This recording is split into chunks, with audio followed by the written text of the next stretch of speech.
a stay-at-home dad, watching Disney movies he never had. His daughter digs through all the VHS, crushing the classics in a princess dress. Informed like Scuttle, Kurt's got your ticket, making it real like Jiminy Cricket.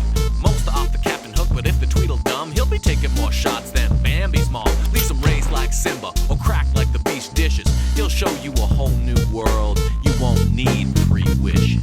Stay at home, Disney Dad.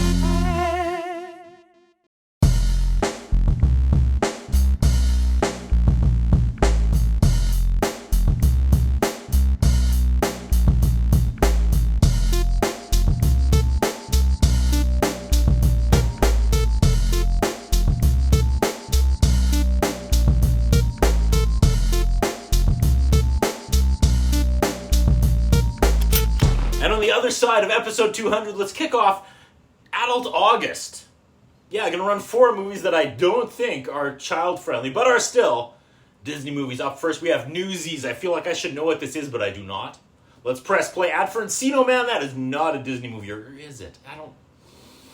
Ad for Honey, I Blew Up the Kid. From there, we get a very special message that is also very bizarre. What is this? A bunch of kids and adults are dancing on a basketball court to a Chili Peppers song, and a limo pulls up, and this boomer in a suit tries to sell them drugs through the chain link fence, and all the cool kids tell them to get a life, and they dunk on this guy, and together all the kids and adults walk away just like swaggering and fronting. It's one of the craziest things I've seen on a Disney tape. I guess fans of Newsies have severe drug problems and are needed of this reminder before the movie starts. Feature presentation, Newsies, based on a true story. It's 1899, and the streets of New York City echo with Newsies. Okay, Newsies are the extra, read all about it, kids. That's awesome. Okay, there were like orphanages for the newsy kids who were runaways and delinquents. Was this a thing? Am I seeing this right? There's like 10 sleeping boys in this giant room, and some old man walks in early in the morning. He's shaking them all awake, and this one kid won't get up. He's snoring. He goes, "Are you dreaming about selling papers?" He asks the sleepyhead kid. That's kind of funny. Oh my god, this is a musical. This is a musical. The boys start singing with a Brooklyn accent. "Hey, is that my cigar?" Oh my god, is that Vinny from Doogie Howser, MD? Is that his best friend, Vinny? I don't think I can do this, folks. It's Vinny. He sings, "I met this Goyle last night." God, it's terrible. They sing about their fine life. They love this life. They love this job. They love standing on the corner and selling newspapers. I expected something in this movie, and I'm getting the exact opposite. The Delaney brothers, they show up and the Delaney brothers are bad news.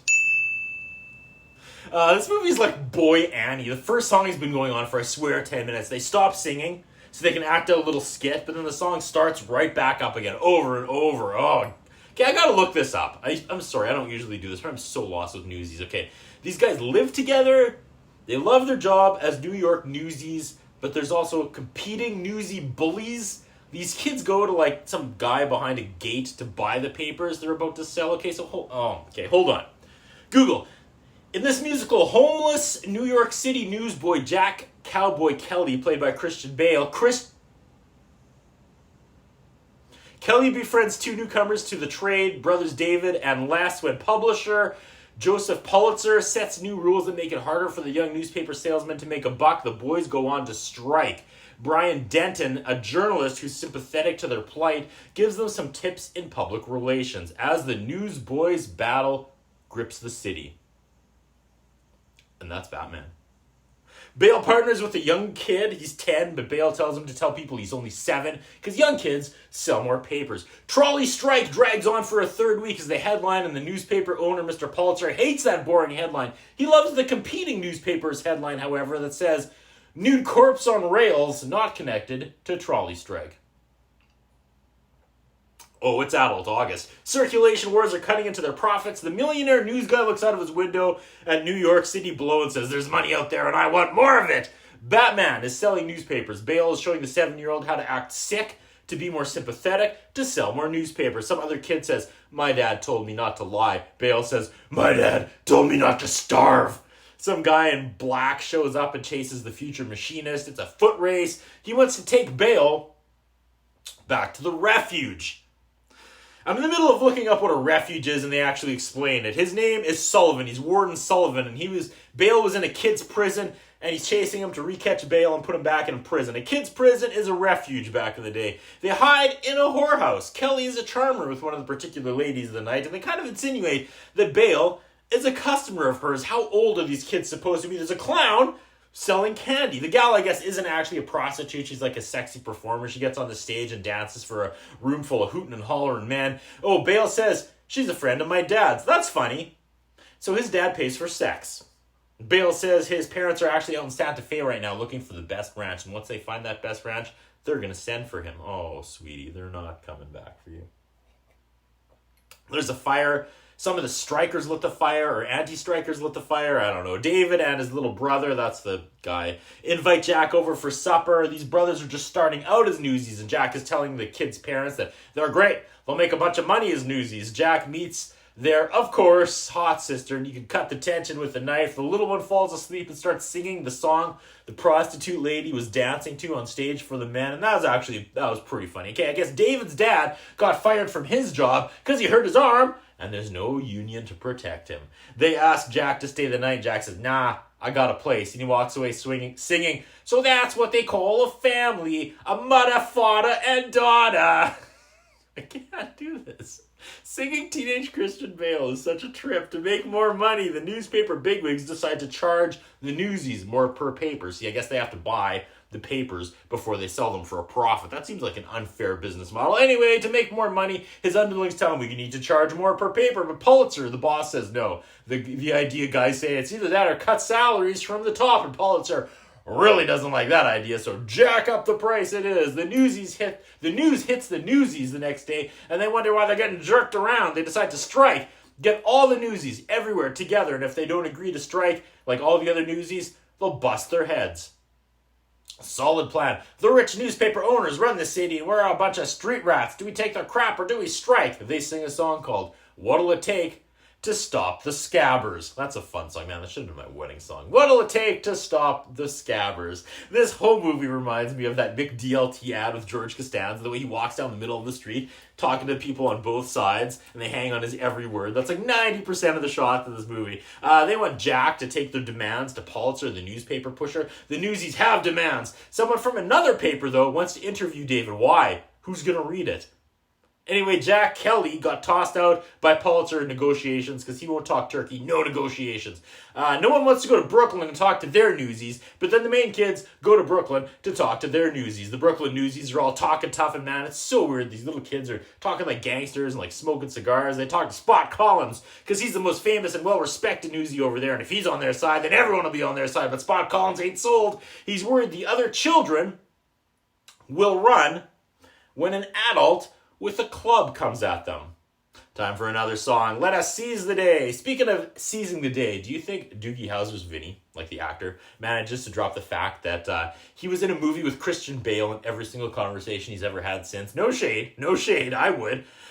I was practically Robin, bada boom, bada bing. The kids harass the scab newsies and knock the papers out of their hands and straight up destroy thousands of newspapers. I mean, I can appreciate the strike, but they are ripping and ruining thousands of someone else's property for no reason, and they look like assholes. Am I wrong? Those jerk brothers, those are the Dentons, come back, and they drag one kid away. Actually, they knock his crutch out from under him, and they take him away. His name is Crutchy, and that's the greatest single nickname I've ever heard. They land Crutchy in the refuge. Bale goes to break Crutchy out.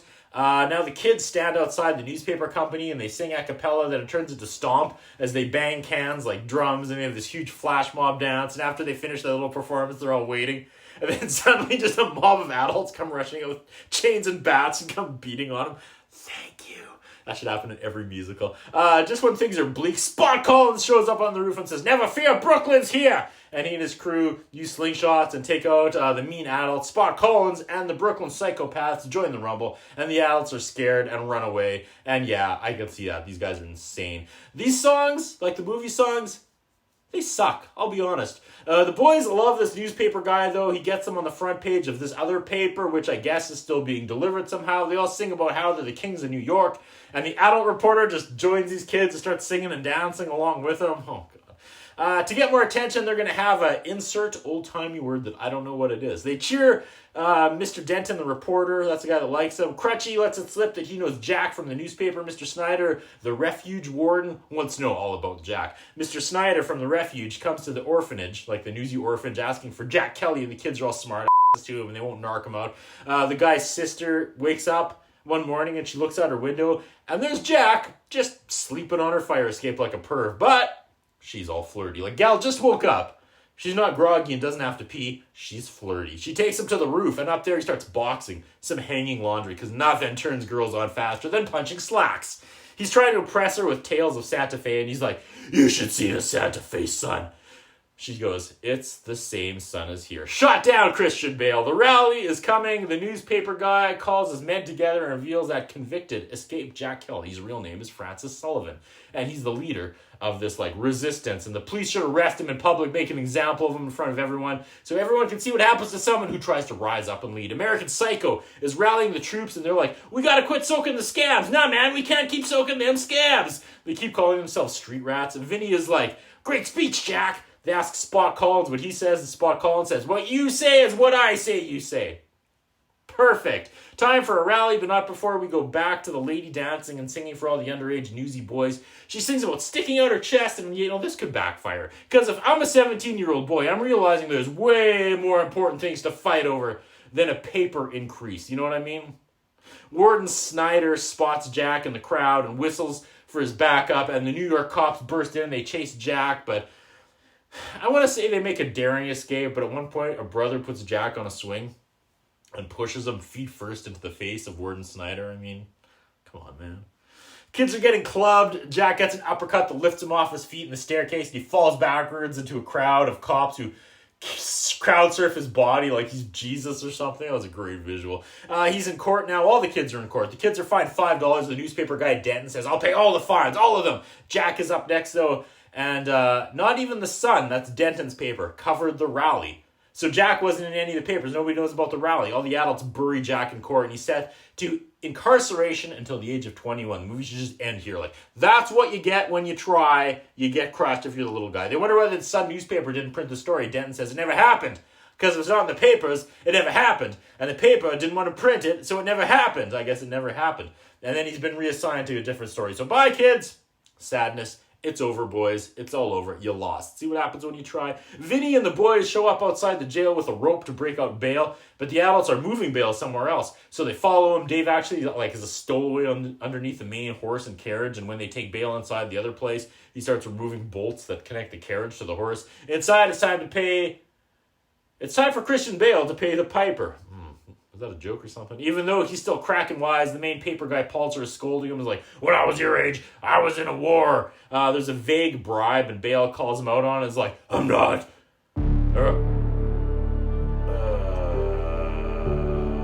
And he's like, "You work for me, Bale. The strike is over, and I'll give you your money, and then you can leave the city for good."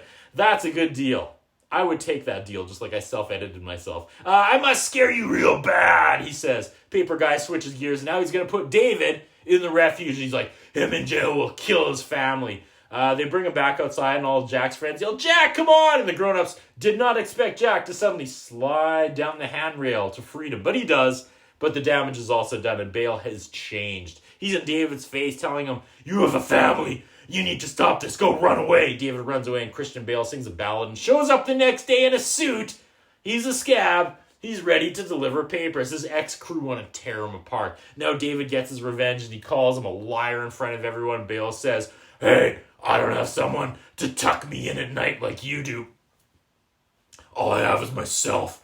His plan to shut it all down backfired, though, because David gets, inspired and emerges as the leader. He's going to pick off where Bale left off. This heel turn is playing out way longer than I expected. Bale's still out there selling papers day after day, and his old friends are threatening to break his legs. Those scoundrel brothers, the Dentons, assault David's sister.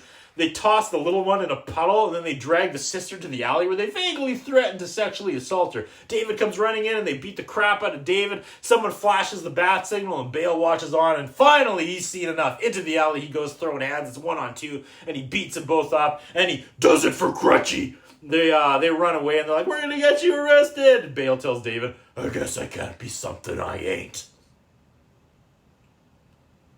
this is what it took to knock him back to reality.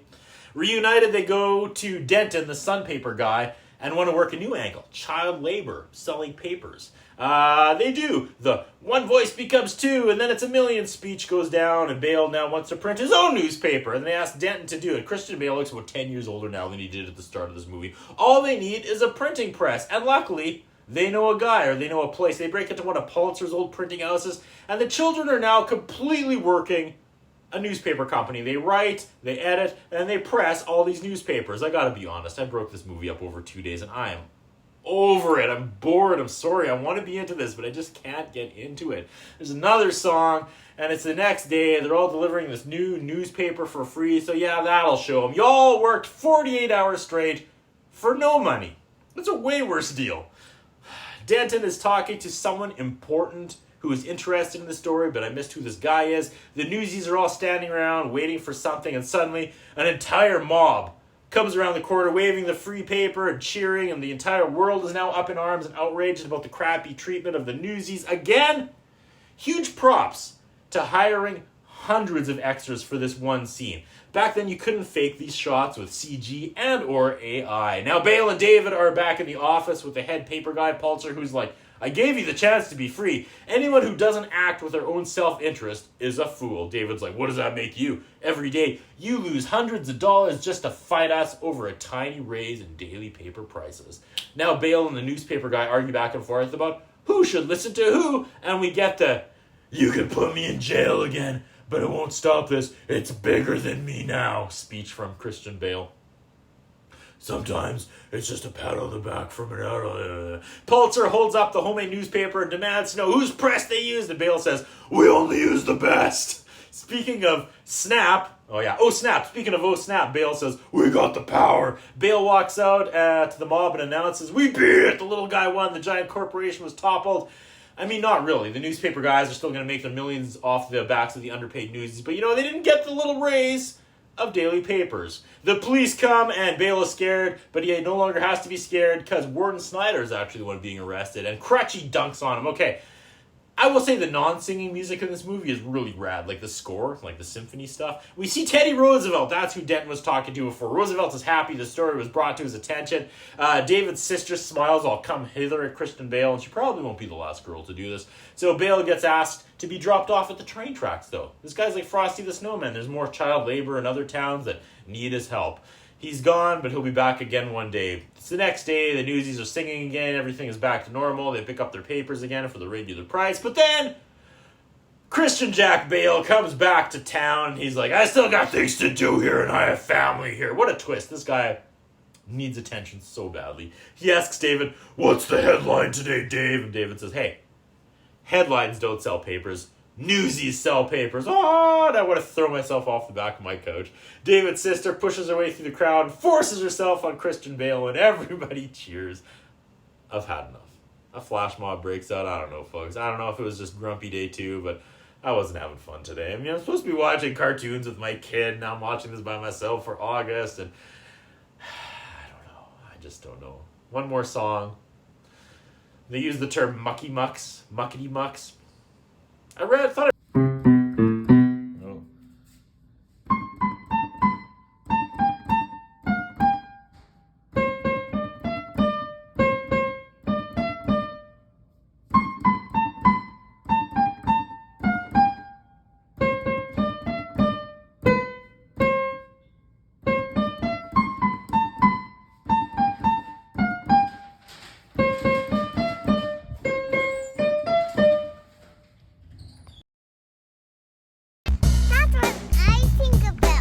What do you think? What we have is a concern about Curtis Anderson.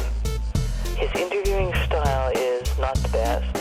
His personal appearance is not the best. I was wondering if the man has some kind of a hold over the channel that he's allowed to be employed for so long with the standards of journalism and personal appearance that he has. Thank you.